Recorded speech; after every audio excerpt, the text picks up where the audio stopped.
You're watching at France 24. It's time now to take a look at the French newspapers this morning. That's in the press review together with Aurore Dupuis. Good morning to you. Good morning, Marcus. So we're going to be focusing a lot on Egypt because that's what the French newspapers are doing along with the rest of the global media. Yes, exactly. Let's take a look at the left-wing newspaper Libération, which dedicates 10 pages on the issue. Mubarak, get out, says the paper, and you've got a striking photo there of a protester with a flag, the V of victory, and, of course, a military helicopter. It is the first time that Egyptians see military helicopters buzzing above Cairo since the beginning of the conflict. Now, Egyptians have been rebelling for the past 6 days, but all eyes today are on the army. Mubarak's fate seems to hang onto the military, says the paper. For now, the army is very much appreciated by the population, but for how long, wonders the paper? How long are they going to take sides with the population, or are they going to support the regime? That's what we're going to find out in the next coming days. Of course, and we've also got similar articles and similar sort of viewpoints being expressed in Le Figaro, which is the right-wing paper. Yes, exactly. Let's take a look at the editorial in Le Figaro. The street is trying to get the army on its side. Until now, the army has remained cautious. They want to avoid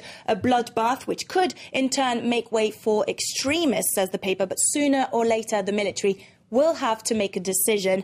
Unless they do so, Egypt will continue to drift away. All right, if we move on to La Croix, the Christian or Catholic newspaper. Yes, exactly. Face off, says the Christian newspaper. Like in Tunisia, protesters want reforms and freedom. Right now, their fate relies in the hands of the military. Again, similar story there. Let's take a look at Le Parisien this time. The population tries to get the army on its side. Again, same headline with a picture of a military man who joined the protesters, saying that they are all in the same boat. Now, he has admitted that the army has to do its job, but at the same time that soldiers would support the population.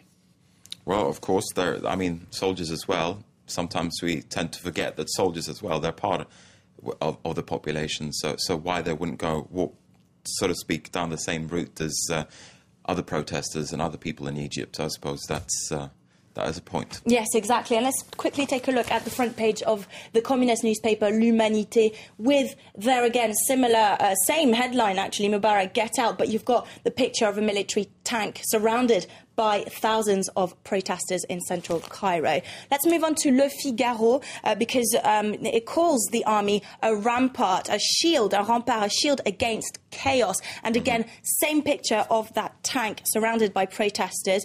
And again, you'll find that same picture, same photo in Libération. The army, says Libération, plays a key role in this crisis. As you know, Mubarak has tried to restore order by making a government reshuffle and by naming 2 military men as his vice president and as his prime minister. Now, the Libération has a really harsh editorial on this.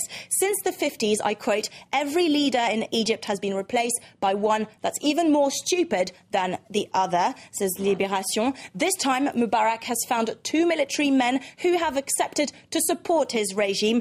It describes the president as a brutal moron whom Egyptians are brave enough to try and oust after a quarter of a century. All right, some pretty harsh words, I have to say, from that newspaper.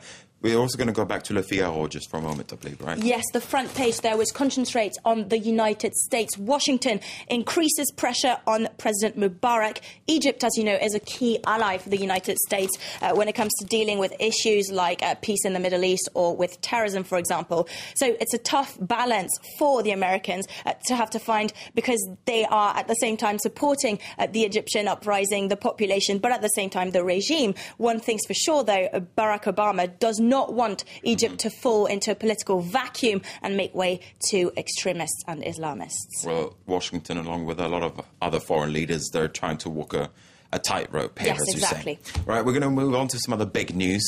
Here in France, at least this morning. Yes, and it's sports, and it's the World Championships in handball. Of course, as you know, France has won yesterday in Sweden, beat Denmark 37-35 during extra time, and they won the title for the 4th time. It's fabulous, says François, and l'équipe amazing front page there of the winners. Let's quickly take a look at Le Télégramme de Brest.